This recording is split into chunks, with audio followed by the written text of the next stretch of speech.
is up, everybody? Happy New Year and welcome to another edition of Talking Elite Fitness. We've been off for a couple of weeks. Glad to be back. I'm Sean Woodland with Lauren Khalil. Lauren, how was the holiday season for you? Rang in the new year with, half the family healthy. So fantastic. Here we are. Yeah. And featuring Tommy Marquez. Tommy, how about you? I'm learning about hand, foot, and mouth disease. Yeah. So I'm hoping that's not the case. 2026 is off to a banner year. Who the hell gets hand, foot, and mouth disease? Me. I do. From my kid. Because he brought it home. Complained he had a cold sore and a sore throat. I don't know. It's a real thing. So my son had a cold sore, corner of his mouth, and he was complaining of a sore throat and had a low-grade fever about 8 days ago. Thought nothing of it. He'll be fine. He's okay. And he shook it off pretty fast. Everything was great. Fine. Tuesday night, I went to bed with a really sore throat. Felt like I was getting a fever. Didn't feel good. I woke up at 2 a.m. My feet were killing me. If you've been wearing shoes that are super uncomfortable and have rubbed you raw, that was the feeling that I had. And got up the next day and I had these, red marks all over my feet. I was getting them on my hands. I had them, you can kind of see them. It's, gross. But, of course, then you go right to, Google MD and I gave the symptoms and it's just listed everything. It's oh yeah, you have hand, foot, and mouth. It'll take care of itself in about a week. Here's some things you can do. I was like, you've got to be effing kidding me right now. 2025 can go F itself all the way off. And now 2026 is already off to a banner beginning here for me. So yeah. Well, you were describing the symptoms to me in the first two. I was like, got that. Uh-oh. Well, but I feel okay. All right, that's good. Anyway, that's how I'm doing, in case anybody wanted to know. Well, if it's any consolation, I ate a lot of buffalo dip, so I think the wing sauce is gonna chase anything away. Yeah, I don't know. Anyway, we got a lot to talk about today. We're going to recap the World Fitness Project Finals. Tommy had a front row seat to that, and really take a brief look ahead to what they have planned for 2026. Because we'll get into this. We'll put a pin in this right now, though. I think they ended on a high note for sure. From what I saw, I didn't get to see everything, but from what I saw, I was like, yep, that's nice job, World Fitness Project. And then we're going to talk a lot about the whole 3 days that was the Wade Diebner saga,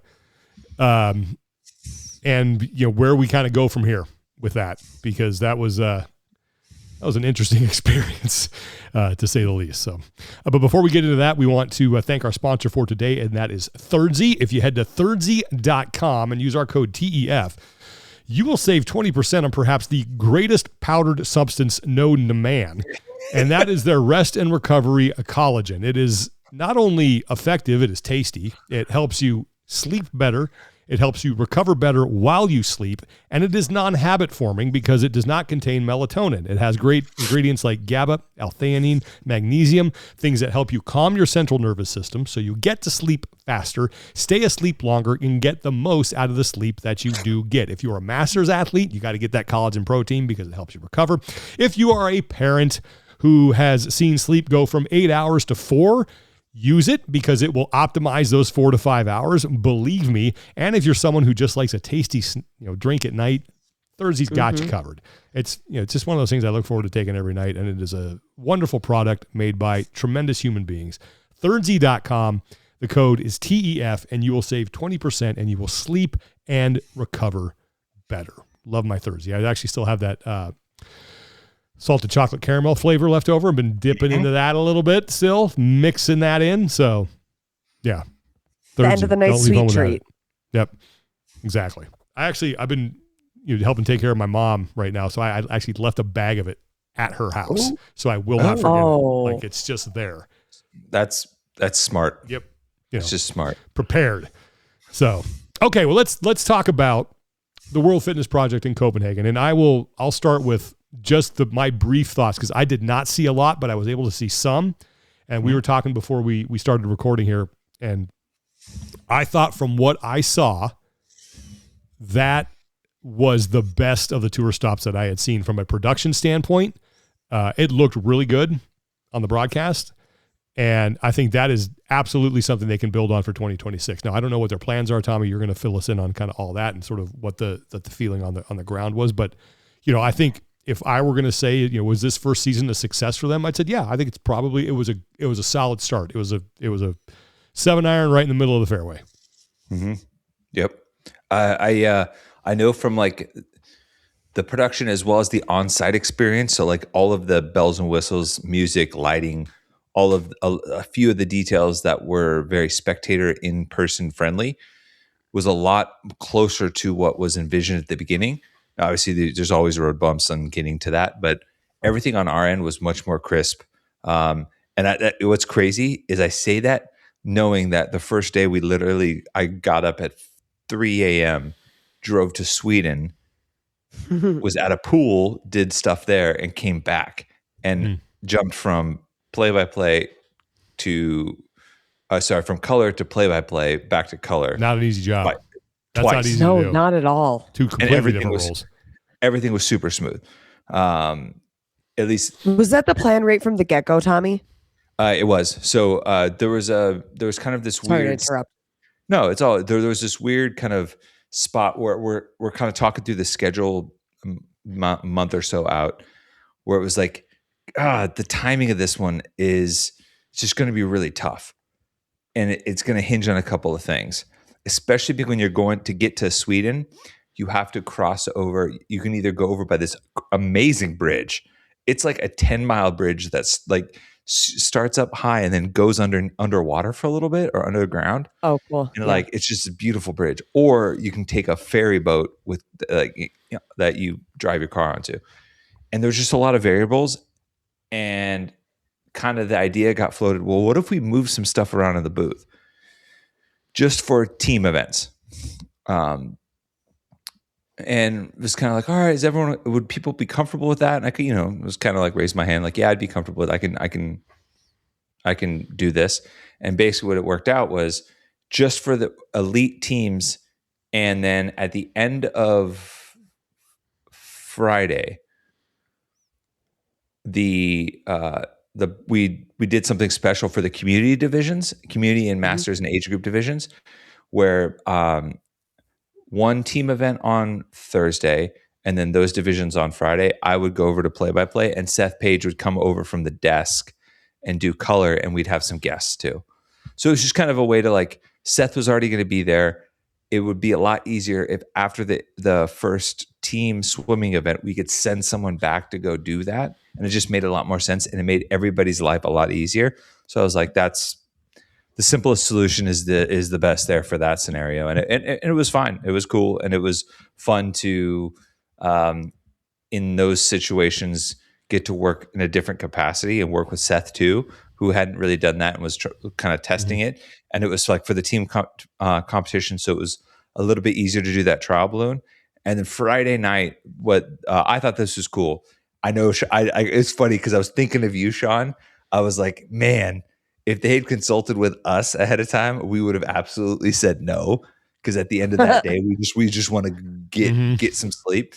But they wanted to have one event that everybody did. So every single athlete at the World Fitness Project, masters, teenage duos, teams, intermediate teams, beginner teams, master teams, got to max out their snatch on the prime competition floor with all the lighting and all the bells and whistles and the on a broadcast.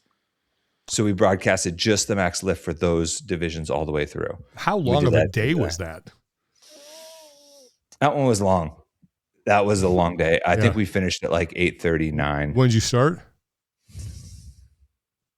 7. Oh, jeez. I think.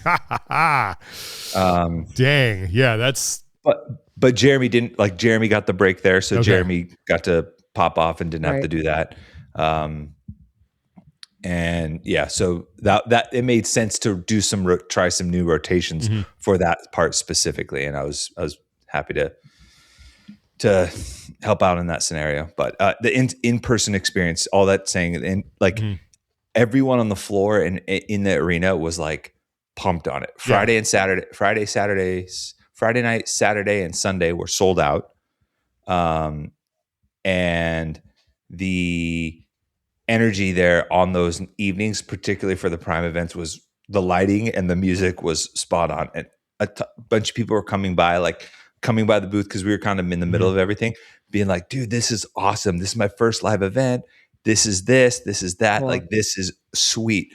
We hope you guys are coming back. We love having you in Europe. Was like really positive reinforcement. All that to points to at the end of the event, they announced that they're coming back to Copenhagen next year for the finals. They haven't announced the dates yet, but they wanted to make it. They wanted to come back for another year in Copenhagen, and that venue is awesome. The venue, the city, unreal. I like top marks across the board. Yeah. I was pretty blown away. Just that city. I was like, it's so accessible. I want to bring Tiff and Miles to it. Like, I want them there.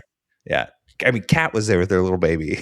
That's cool. It was just like, so also they park their strollers. Like, if you have a baby in a stroller and you like go in, they just like park them right there up against the wall of the store.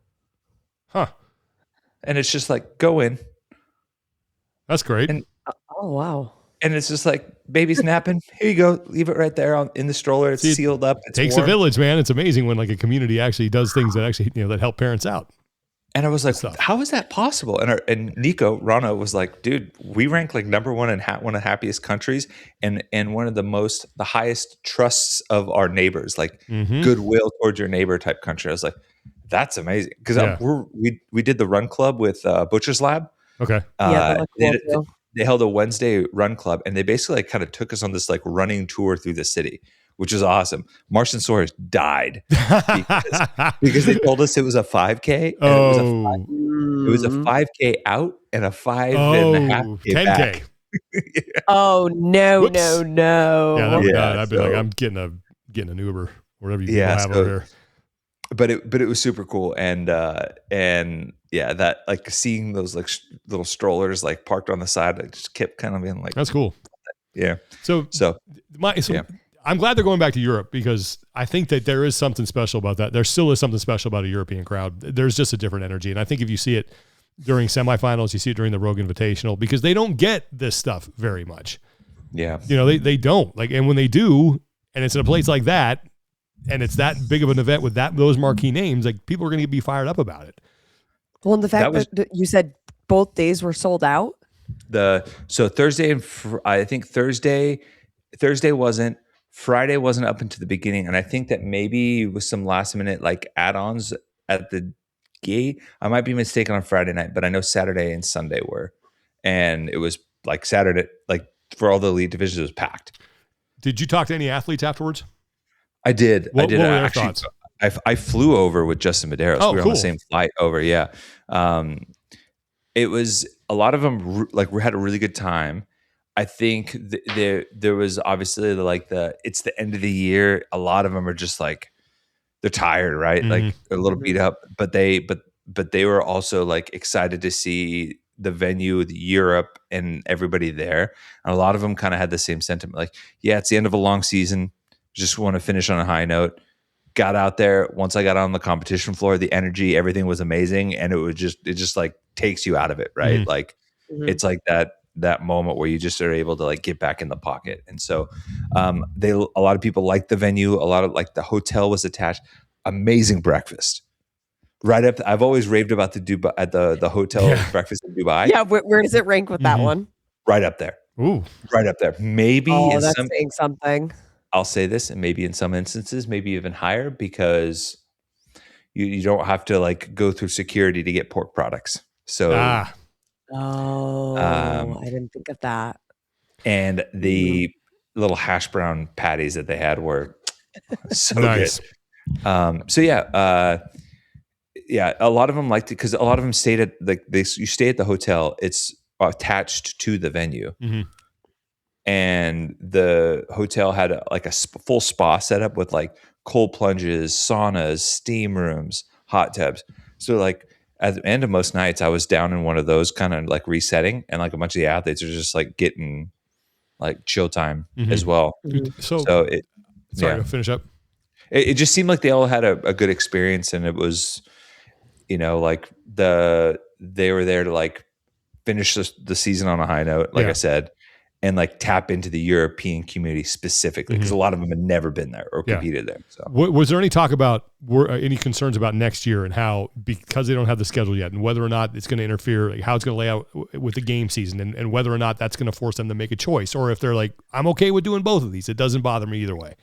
Yeah, I talked to 4 or 5 people, and they said that they would like this year the sentiment was kind of the same. A lot of them were like, this year, like we didn't really know what to expect, so we just kind of said yes to everything, right? And I think we can be a little bit more specific and tactical in what events we go to, right? And be able to do both still, and just be smart. Like a lot of the athletes like that broke through the games this year, like a great one like Annika Greer that had to do qualifiers for all of these. Like they don't have to do that now.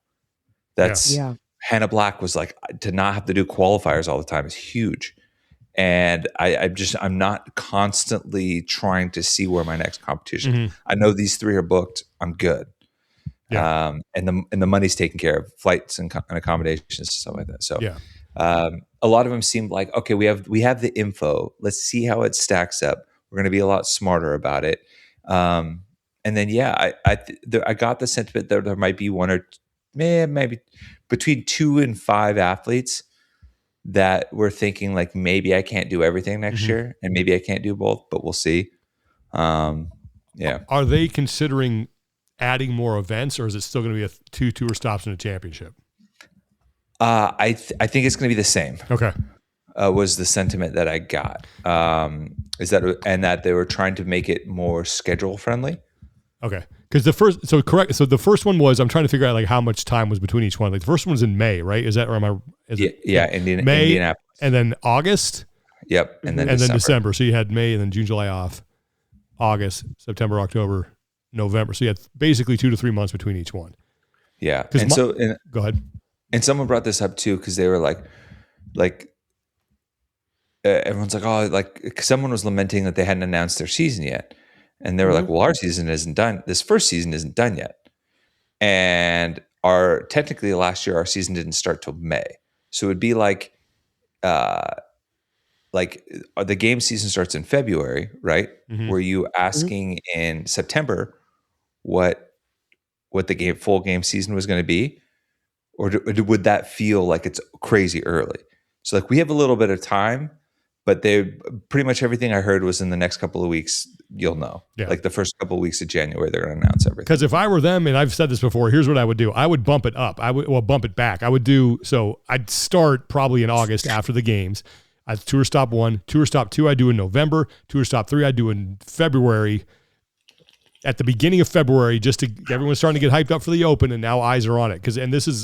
I understand that this is a very like North American, U.S. centric view, but the timing of that got it lost in the shuffle of all this other stuff that's going on. NFL season is really starting to get intense.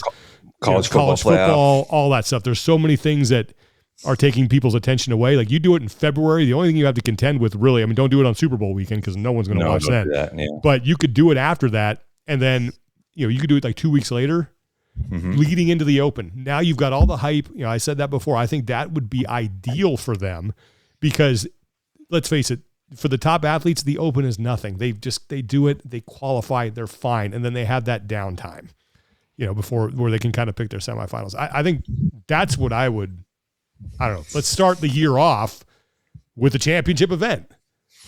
Yeah. Yeah. And if there's a way that you can kind of separate the seasons where you can be talking about one of them and then leading into the next season, like into the game season, you already have these great stats from WFP to kind of tee it up to talk about, I think would have this very, very nice storytelling concept of going from season to season. And then you have your couple majors like the Wadapaloozas, the Rogues that fit in there. Yeah. But I would say overall, I think that it was a win for WFP in the sense that they finished a full season. They got athletes paid. They got more athletes signed. Yeah, there were a couple hiccups here and there, but as you guys were saying, I think that the broadcast for the final one was by far the best. I like that they got it back on YouTube. So while I was watching and trying to fast forward because, some of the events started while it was still super early in the night here, made it very very seamless for the last one as a viewer, for sure.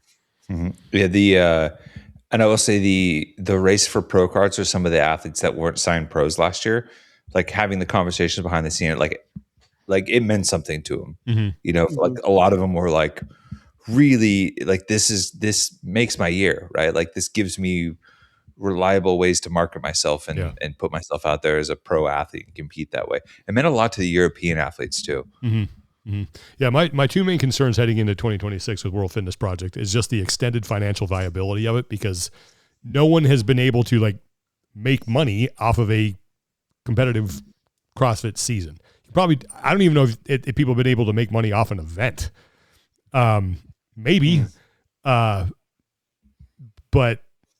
that's one big concern. And then the other big concern, and this is for both the games and World Fitness Project, is that I just don't think the audience and the enthusiasm for the sport right now is big enough to support both of them at the level that would make my first concern not a concern. Mm-hmm. Mm-hmm. Yeah. Yeah. I don't, I think those concerns are valid for sure. Mm-hmm. Right. Because they are paying a lot of money. Especially with, what was that? They're paying people a lot of money. World Fitness Project. Yeah. Like that's not nothing, what they're paying. Yeah. And I don't know. I don't know what the sponsors are. I mean, it seems that's the thing. I don't know what the deal with it. Like Adidas was there in a very big way. Yeah. Like they're in Vendor Village, they had everything worked around in a big circle around a centerpiece that was Adidas's shop. Oh, that's cool. Okay. Yeah. So Adidas is like a lot of, that was the other thing. A lot of Europeans are, it's really cool that Adidas and Red Bull are the two primary sponsors, and they're European based companies. So they love that. So I don't know what the deal is with the other of them. They both seem very involved. Red Bull had a full media team there. Oh, cool. All right. Well, that's huge. Weekend. Oh, that's wow. big. All right, yeah. They had a full media team, and they've had a media team at every tour stop collecting stuff for their Adidas posted on their main account, their 30, however many million, like tens of millions subscriber account. Congratulations post that they collabed with World Fitness Project for Sprague and Laura. That's which awesome. Was like, oh damn, they don't do that for a lot of stuff. No, that's great. That's great. Yeah. So it seems like they're invested. Mm-hmm. I don't know to what extent. That's obviously above my pay grade. Well, but go ahead. Yeah, go ahead. No. I was saying, but everybody from partners to pretty much everyone involved, it seemed really, I kept trying to find the word from it. It felt really light, right? Like, I guess if heavy is a negative connotation, like light would be a positive one. And then it just didn't feel weighed down, like in the same stressful kind of like, I don't know. Yeah. It felt like it wasn't bogged down by any politics or anything like that. It was different. Cool. Maybe it was Europe. Maybe it was just Europe. Well, I mean, Red Bull's encouraging because they did that thing, and it was earlier in 2025 and it was in Texas. It was some sort of like with Ariel Owen. Yeah, and they actually asked me to. Noah Olsen, they approached me to do it, and I had something else going on, but like it was. I mean, they're interested in it.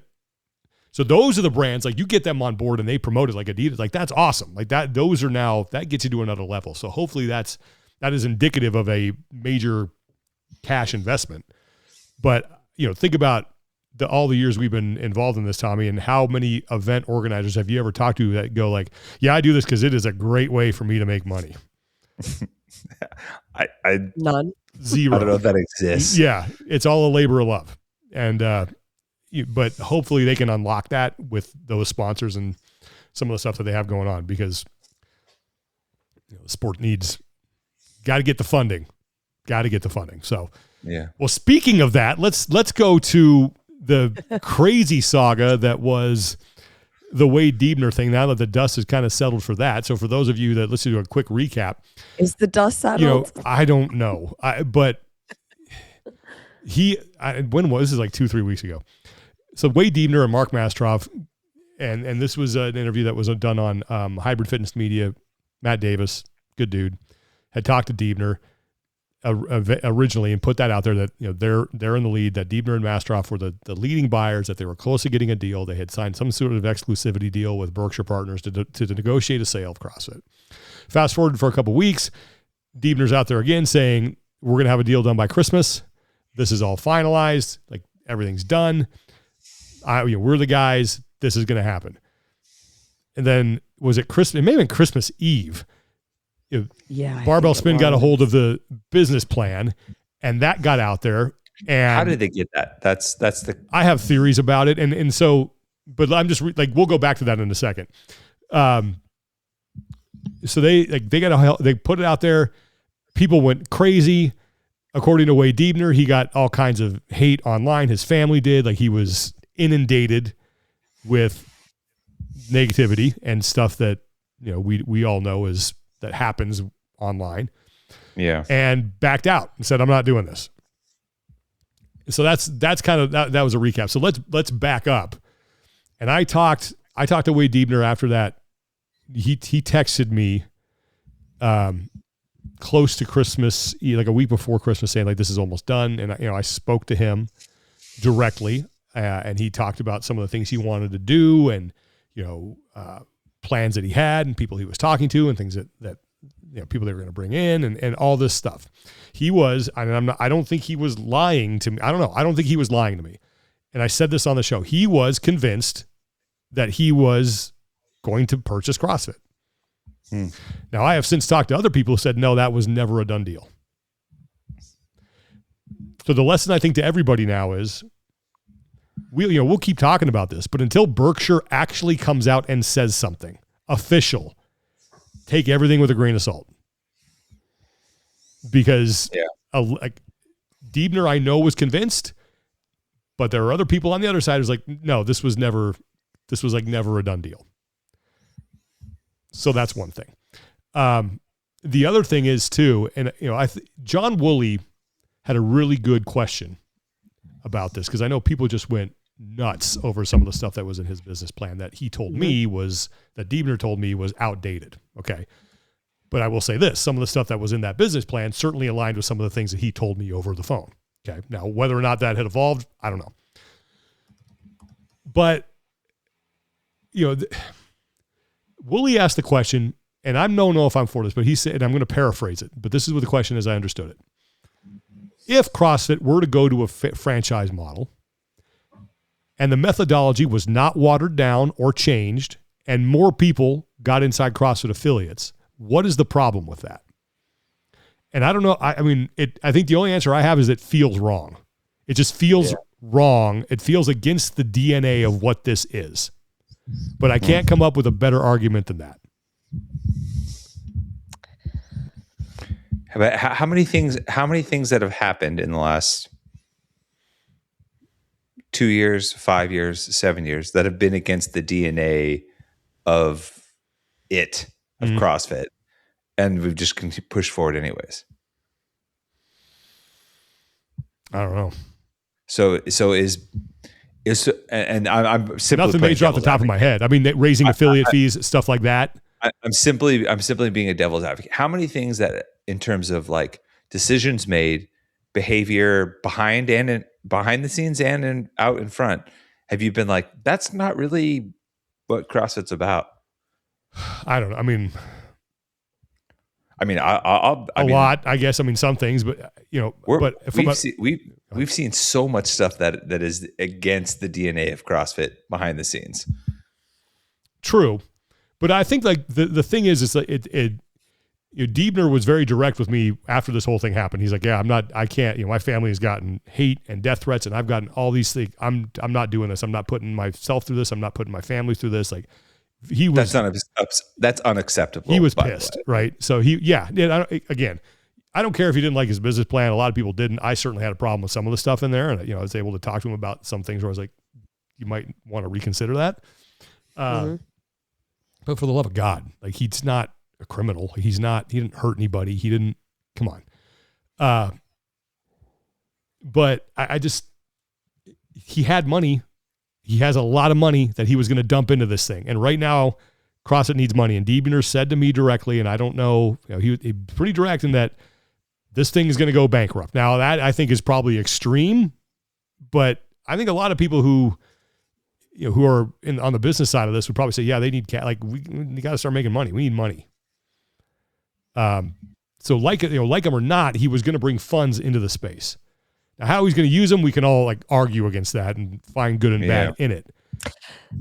Yeah, because I don't think just having, not that he had this, but having a blank check and having all of this money is going to like put a Band-Aid and solve all the problems and help this thing like thrive and grow and, hit all of the mile marks that everybody is looking for it to happen. But it's unfortunate because I feel like we're at this crossroads where people want to have their cake and eat it too. They want to have this control over CrossFit because we talk about it all the time. We all feel this life-changing thing that happened through CrossFit, whether it changed our health metrics, whether it provided us friendship, a career, whatever it is. We all love it so much that the fact that this man pulled out potentially because of death threats to his family, like that's crazy.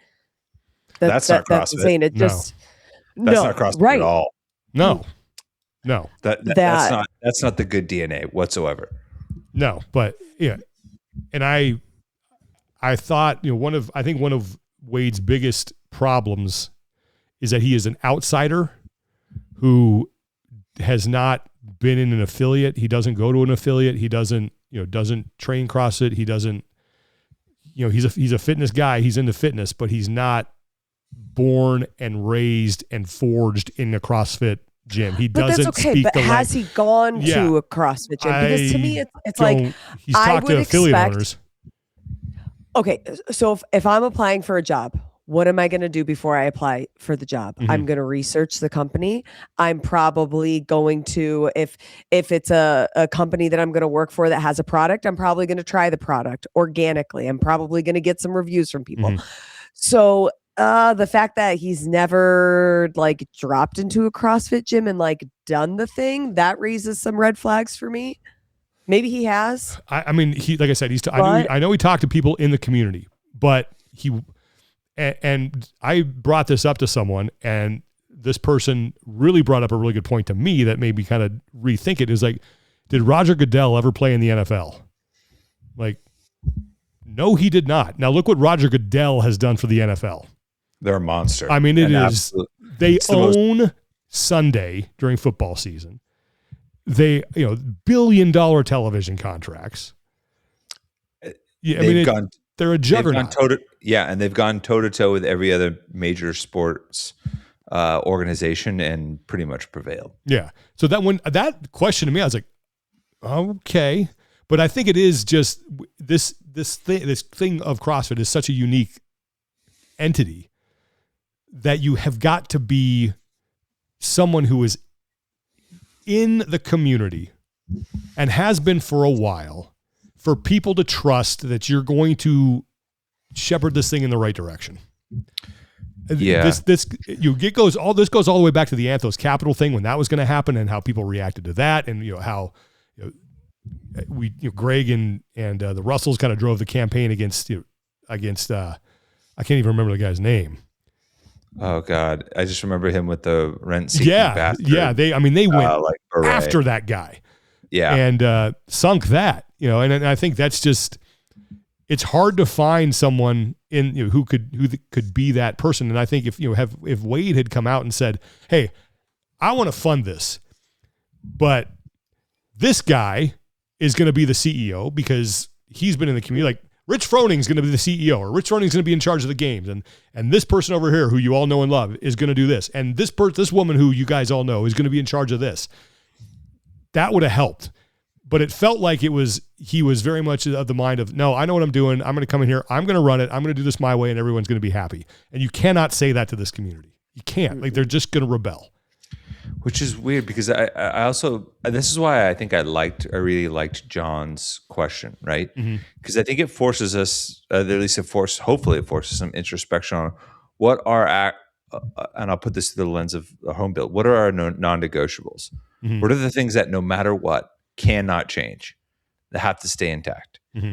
And let's be honest about that, because I think the tribalism and the nature of the community early on, the kind of zealousness of the community early on wasn't wasn't at a place where it could do that in a healthy manner. Mm. It was like whatever this person says goes, no matter what, all the time. And if you don't like it, you're gone. Right? And like, oh, these are our leaders, 100% all the time. And if you don't like it, get off. And at some level, it's like, okay, well, we've gone through enough change now as a community. The company's gone through so much. The sport's gone through so much. If we actually want the best or want to try and figure out a long-term solution here, you have to kind of dissect everything top to bottom, right? And do that. Like, and like, you know, it was recommended to us, like for Tiff and I, when we're going through building our home, what are a couple things you have to have that are the non-negotiables for you? And then everything else needs to be a conversation. You can be flexible. You can do work around that. And it has made it so much better. And it has actually helped us understand what are the most important things to us that are worth protecting. What are our, like, I believe the term, your sacred cow, right? Yeah. Like, what are our sacred cows? And then what else can be worked in? And it's actually led to us finding solutions that we wouldn't have thought of before. That I actually think in the long term now, I'm like, wow, I think that's just way better. And I was totally closed off to that before. So, I mean, if the non-negotiables are the affiliate system, right? The methodology has to remain unchanged. The training, which is the methodology essentially, maybe that was a disqualifier for Diebner, right? Maybe the franchise thing is like, if that's one of our sacred cows, then. But again, then that's why you have the conversation. Is bringing more people into CrossFit to experience the benefit that we have all received from it more important than the structure of how the gyms are organized? Yeah, no, I think you bring up some good points, and I think I would say, like, it's not bringing more people; it's bringing the right people. You know, they certainly, affiliate owners want more people in their doors. And I think the fear is that when you see this, oh, they're going to make this a 24-hour fitness and they're just going to do away with all that. It's doing away with, and like, I think that it's doing away with the notion of being elite, right? Like, they need to hang on. That's, for me, that is a non-negotiable. Don't make a CrossFit gym like any other Globo gym that you walk into, because it's not easy. It's hard. You're going to work hard, but you're going to do it with a bunch of like-minded individuals who don't care what you look like. They don't care what your ability is. They're going to high-five you afterwards, and they're going to give you the best hour of your day, and you're going to get a great community, and you're going to get more fit. You're going to work hard. You are. It's going to be difficult, but it will be worth it, and you're going to be the elite version of yourself. And I think the fear is that anytime there's sort of this franchise suggestion made, is like all that goes away. And it's like, we just want people in the door. We don't give a crap who it is. Give us your membership, give us your money, and then you are on your own. And they just, like, it doesn't matter who they let in. This should be viewed as an elite club. And like, it is for anybody, but it's not for everybody. Yeah. But the determining factor has always been effort and ego, right? Yeah. And to me, that's like, that is something that can be controlled on an individual community level, right? Because there's plenty of gyms that don't check that, right? There's plenty of gyms that speak all of that and then don't actually put that in practice. The whole check your ego at the door, like, I mean, yeah. So I guess, like, the question is, like, everyone's like, we don't want everybody, like, who are we to gatekeep that benefit, right? Yes, but I think it's how you, and I agree with you. I just think it's how you sell it, right? Yeah. That's it. Like, But that kind of comes back to each individual affiliate, because we've all walked into good affiliates, and we've all probably at one time or another experienced walking into a bad affiliate where, ooh, like, the coaching isn't great, the programming isn't great, like the energy, like, why is the person coaching doing the workout with me right now? Like, who's coaching this class? Yeah. You know, that I think unless it does actually turn into a franchise, you're still going to get those good affiliates and those bad. It's just whether, like, there's more resources available to hopefully help some of those ones that maybe should get better coaching, or be able to hire people that can have higher education and really hone in on the skills of what it takes to run a really well-oiled machine when it comes to classes, and having people to greet somebody at the door. I know that that's, like, not possible for most or all affiliates, but having that person, I think that at least for me, experiencing at different affiliates, having somebody there, it has been everything for a good experience. I feel like you should be able to walk in the door and identify who's in charge like that. Yeah. Right. And it can just come down to like, okay, who's in coaches shirts? Yeah. Who's in affiliate shirts? Mm-hmm. It doesn't need to be super complicated, and somebody who welcomes you. Like they don't need to be like the greeter, but just having happy people will go a long way. I do think, and I for the record, like I'm not on board with the full franchise model, but I think a lot of it comes down to autonomy, right? Like, I think where we're at right now, the idea of being business focused for a lot of people or being like more big business focused feels like it's completely opposed to the autonomy that comes with affiliates. Yeah. Right. The affiliate system. And so it's like, how do you convince someone or find someone that on the leadership level that is willing to take, we'll call it a franchise level approach in terms of resources provided to affiliates and those things without demanding the control and autonomy back the other way. And that may not exist. I don't know. I'm not speaking from any level of experience there. So it's like, so how do we get that reliability and consistency of product, but still allow people to make mistakes and grow and learn in some of those ways? Because you do have the 10, 20, to almost 20 now, 15-year affiliates that like, we don't need anything from HQ. Right. Yeah. I think where the rubber meets the road is that to get the money that needs to be put into this thing for people to want it to be what it is, the people who are providing that funding are going to want to have some sort of say on what is going on in the businesses that are trying to make them money. Now that doesn't, I think at one extreme, you have full franchise where we're just going to come in and take control of everything to make sure things are being run the way that we think they should be run to make us the most amount of money that we possibly can to get the greatest return on our investment. And then there's Wild West, anything goes. I think the happy medium is that we have got to sort of have some sort of quality control that we can exercise across all gyms. And then you tier it. 15-year affiliates, 20-year affiliates that have been around forever that don't need our help, great. We are here when you need us. Other affiliates who might want us to come in and exert more control to help you run to build you up, great. We're here for that. It's got to be sort of a a la carte as needed type thing. But but everybody needs to wrap their heads around is that if people who need to invest the kind of money that need to be invested in this, they're not just going to write a check and be like, well, yeah, just do whatever the hell you want. Just run it however you want. That's not going to happen. Things are going to change if and when there's a sale or a new investor or whatever happens. Like things are not going to be the way they are now. Now it's the degree of that change that I think most people are going to argue about.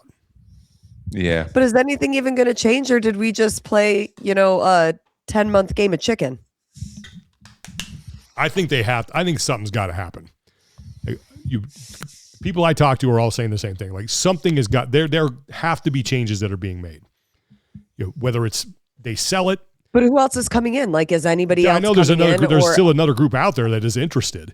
But whether or not that's a sale, whether or not that's a partnership, I don't know with Berkshire. I don't know, but I'm not convinced that this thing's going to sell. But I think some things are going to change because you have to make, when you have investors, you've got to make the money. Period. And is CrossFit making money hand over fist right now? I don't know. It doesn't seem like it, given who you talk to, given where the sport is and affiliate growth. And I could be wrong, but it doesn't seem like it on the surface. I mean, growth is the wrong word. Affiliate shrinkage. Right. How long does it take to get back on that trajectory, though? I don't know. That's the thing. And that's where when someone, so you go back to the whole Wade Diebner thing is like, look, that guy has made a shitload of money in his life running businesses, doing stuff like that, right? And he's got backing from a guy in Mark Mastrov who has owned, this is real money. This guy has owned professional sports franchises, has been part owned. Like, that is not chump change. And so if you're going to get those people involved, they're going to come in and make changes because they know, they've run this playbook before with other businesses, but I think that's where they're going to get resistance is like, this is not another business. This isn't just another franchising that you can run the same old franchise playbook, put into ChatGPT, hey, how do I do this? And it spits it out and you're going to be fine. I'll never forget back when Rosa took over and I talked to someone who was still working at CrossFit and he said to me, he goes, man, I don't think these guys know what they bought. And I think that's the problem is like, this is such a unique animal and to thread that needle is really tough. Yeah. But I will go back to my original point as we continue to monitor this story. Yeah. Until there is an honest to God official announcement from Berkshire, from CrossFit, all that, take everything with a grain of salt. Yeah. And Lauren, it may not ever get back to that trajectory. That's a good point too. It might not. Right. It's really hard to replicate that early passion and fervor that drives explosive growth the way that CrossFit had. Because everything was moving in one direction, and the minute the train stopped, there's a lot of people that aren't getting back on. The explosive growth was what, 2011 through 2016, 17 probably? Yeah. Okay, look at how much different the fitness landscape is now. There was no Orange Theory, there was no Peloton, there was no, all these other gyms that have these boutique gyms. High Rocks. No High Rocks. That's a really great point. Like there was none of that. It was, you went to a Globo gym, maybe you went to sort of a boutique training facility, and then CrossFit showed up and kicked the door in and turned over tables and everyone was like, oh God, who the hell is this person? This is interesting. And then got a seat at the table, and then kept doing that. And I don't know, but it's a totally different landscape. That's a really good point, Tommy. Who knows if it's going to get back there, but what is the definition of insanity? Trying to do the same thing over and over and expecting the same results. Mm-hmm. Yeah. So something has got to change. I love the fact, one of the things I thought Wade was right on, is like the amount of money they wanted to put behind marketing. Now, what that looks like, we can all debate, but the fact that there was like, we are going to have an honest to God marketing budget and get the word out. Yes. Then we can all, get out the Anchorman Battle Royal style of like what that message is going to be. Yeah. But the money was going to be there, Brooks, is that a grenade? Yeah. Don't know. Killed a guy. Yeah, there was a man on fire and horses, and I killed a guy with a trident. I saw that. Yeah, I saw that. You might want to lay low for a while. I've been meaning to talk to you about that. An inordinate amount of time has passed. By the way, now that we're off on the Will Ferrell tangent, he showed up at the Los Angeles Kings game tonight dressed as a referee in full ref regalia, helmet, hand whistle, the whole 9 yards. And his seat are right in the glass in the corner, and he was standing up like telling the officials like holding, he's doing the interference call and all that. It was fantastic. He showed up to a game dressed as Buddy the Elf one time too last year during the holidays. It was fantastic. God bless that guy. That's awesome. Maybe he should buy CrossFit. Maybe he should. That'd be great. Let's do that. But yeah. I don't know. We're barreling towards the open, and I hope we get Remember when Sean Johnson said that she was considering buying CrossFit? Yeah, I know, but remember that there were so many people that because there have been several that have been, it's so close, it's going to be done, And again, when I talked to Wade, like I'm not saying he wasn't. I don't think he was lying to me. I think he was legitimately convinced that this was done. I don't know. Yeah. He was telling everybody that. Telling a lot of people that. Who knows? I just got to get healthy for the open. That's my issue. I got a hip thing I'm dealing with now. I got a doctor's appointment next week. No. So, God. Ooh. Yeah. I can't run. I can't do any sort of impact. It just hurts like hell. Getting old, I'm going to be 52 this year. Anyway. All right. You got any community support that we need to do here to kick the new year off? I don't have any. Just, peace on earth, goodwill towards your fellow human beings. That's what I'm going to say. Yeah. That's my community support. I would agree on that. Let me just double check. PRs and no reps. We'll kick this off. There's babies left and right. I've seen people just popping babies out. Really? PR to new babies? All right. If I know you and you've had a baby in the last month, which is like 5 people, then PR. Nice. PR to the babies. Yeah. I kind of have I don't know. I was thinking if I had like a year-end PR or a year-end like no rep. I got a bunch of year-end no reps, but yeah. I would have said the year-end no rep was like all the back and forth drama. Yeah, that's it. Like, how long has this been going on? Like, when did they announce that they were for sale? Was it like during the Open? I feel like around February. It was like pretty early on in the year, right? Starting to hear, yeah. Mm-hmm. Sheesh. All right. Yeah, let's no rep and that's that. why That's I mean, like, come on. Do we got end of the year PR or beginning of the year PR? I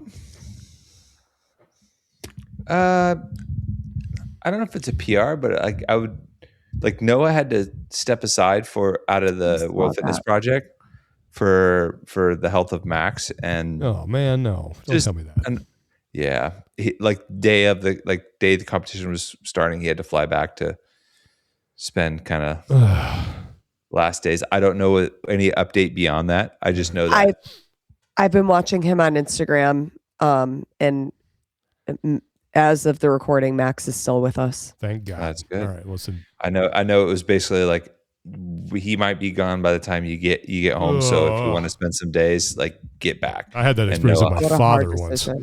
Oh, that was not fun. Not if he's gonna be alive when I got off the plane. That was No. All right, I want to talk about something happy. PR. Yeah, I'm gonna PR my dad crafting skills. All right, that's what I'm gonna PR. All right, this has been a rainy day. It's been a rainy day here. Yeah, rainy days here. I've been stuck in the house. So my son he's really into like the die-cast monster trucks and like racing his monster trucks. We try to like put him down slides at the park. He loves that stuff. So we couldn't really go to the park. It was raining. So we were running errands. I'm like, what can I do? What can I get? Went to Ace Hardware, got some guttering, right? Oh, guttering? Like house gutters thing, right? Yeah. They cut it in half for me. The sales because I'll cut that in half for you. Took it in the back, cut it in half. I got 2 tracks now that we can race in the house, and we had a blast. Like, it entertained him for hours. It was great, just household guttering. But now I got to up my game because now he's asking for like ramps and loops and all this other stuff. I'm like, come on, man! Like, I can do an inclined plane with guttering, but now you need me to actually engineer stuff and put it together. But he's already making requests of all the stuff that he wants. So I've been watching YouTube videos on how to build this crap because I don't want to, I want to be that dad. You, Sean, like putting the hood down on his blowtorch and just the A-Team theme playing in the background, montage of me welding stuff together. The A-Team, for you kids, was an old show back in the 80s where at the end of every episode, the A-Team would craft some sort of weird mechanism that would allow them to foil the bad guy's plot. Kids, ask your parents. That's my PR. Dad crafting. Oh, that's great. Lauren, you got something? I'm gonna PR blacklight parties. Did you guys ever go to a blacklight party in college? No. Where everybody wears white and you got highlighters for a highlighter party. Okay, People filled bottles of Hypnotic with like highlight that's what it was. Water. Yep. So for New Year's Eve, my sister and brother-in-law have 2 kids, and they have a group of about 10 couples that all have kids around the same age. So they're like, for New Year's Eve, we'll have a big house party, we'll have a theme, and we did highlighter blacklight theme, and with the kids, so much fun doing tattoos with highlighters on their arms all night. Then my nephew, he's the first kid to take his shirt off at every party. He'll be a great CrossFitter. Yeah, and this kid has like a little 6-pack, and he's so tan, and nobody knows how he's tan because none of us are tan. But yeah, he had to have his name and then the number 67, of course, everywhere on him. And and did that. And now he's taught my almost 2-year-old how to do the little hand motion with 6-7. But highlighter parties, they're a hit, especially for kids. All right, Tommy. Nice. I'm a PR ice cream. Ooh, great PR. What kind? And PR our burpee mile group. I saw that, dude. What in the blazes were you thinking? Gross. So good friends Morgan and Derek up in Canada were like, hey, we're doing this burpee mile thing on Boxing Day, which for everyone not from the Great White North is the day after Christmas. And they texted me and our mutual friend Kelly Clark, and they were like, hey, you guys should do this. And I just, without really thinking about it, just text back, yeah, sure. And that pressured Kelly into it. And so we organized a handful of us to do it together on Boxing Day. And we're like, oh yeah, we'll do an all-weather track. It'll be nice and bouncy. It was wet. Wrong. It was raining. Yeah. We were soaked. Oh, we no. dyed our clothes, whatever the color they used to dye that track. I peeled skin off my palm of my hands and my fingers. It just healed up. And it took about an hour and 4 minutes. So, God. Oh my God. That is disgusting. Yeah, that is disgusting. There was two Harbor High School soccer teams were practicing while we were doing it, and they're all kind of staring at us like. And the soccer coach goes, "Are you guys doing something crazy, like a burpee mile or something?" And you can tell it was the question where he wasn't expecting that to be the answer. He just threw out something like, "I'm going to throw out like something dumb that nobody would sign up for." And we're like, "Yeah, actually, that's it." And he was like, "Ugh." And I was like, "Oh, by the way, if any of those, I was like, if any of those, what did I call them? If any of those youths." Quoting New Girl, if any of those youths act up, tell them that their punishment is they get to join us. Ugh. And so all of the bunch of the kids that were warming up, they like stopped and looked at him, and he started laughing. He's like, "You hear that? You hear that? Like, don't act a fool." That's right. But yeah. Okay. Well, here's the beginning of 2026. Of course, as we always do, we're going to have our top storylines that we're going to be watching for this season. We'll be getting ready for the Open and continuing to monitor the mad world that is the sale of CrossFit and how that's going to play out and all that great stuff. So I hope everyone, go ahead, Tommy. I do have a question. Do you guys have any resolutions? No, I don't do that. Oh, I don't do that either. Really? I don't. I just like to do I'll do more like goal setting. I'll look at like what were my goals for 2025 and then see which ones I accomplish and what ones do I want to like move to 2026. Isn't that what a resolution is? It's just a goal. It's just setting a goal. No, because like resolutions, I feel like, well, yeah, I guess it's same but different. I feel like if I want to change something, if I have a goal, I just do it whenever. Like, why do I have to wait till the new year? I do it now. It's like, oh, I'm going to make a New Year's resolution. No, if you wanted to change it, do it last week. Why are you waiting? Because I think in general, humans, we gravitate towards important days. And just another day. Make the choice. Make the decision now. New Year's resolutions don't wait. Don't procrastinate. If you need to change something, do it now. Why do people feel reflective on their birthday? Right? Yeah, I get that one. You're a year older, right? But I know, especially when you get older, you're like, because you really start realizing that, man, I don't have many of these. I don't have a whole ton of these left. Yeah. So, speaking of which, I got to shout out to my brother. He turned 50. So. Oh, happy birthday, Sean's brother. Yeah. Happy birthday, Ryan. Damn. Yeah. He got to go to Iceland. He FaceTimed me from Iceland. They were watching New Year's fireworks. Oh, that's cool. Yeah. That's He went ice fishing. They saw the Northern Lights. He and his wife. That's great. So happy 50th, bro. Love you. All right. That's going to do it for today. Happy New Year, everybody. Hope you had a great holiday season. Get working on that fitness because the Open is right around the corner. And for those of you like me that are banged up, get healthied up so you can be part of the Open and have a good time. So, all right. For Lauren Khalil and Tommy Marquez, I'm Sean Woodland. Take care of each other. Be better. And we will talk to you guys next time. 1, 2, 3, go! Like a kiss at the start of a first date. If it's good, it's good. I don't want to wait. When the feeling's right, I'm taking every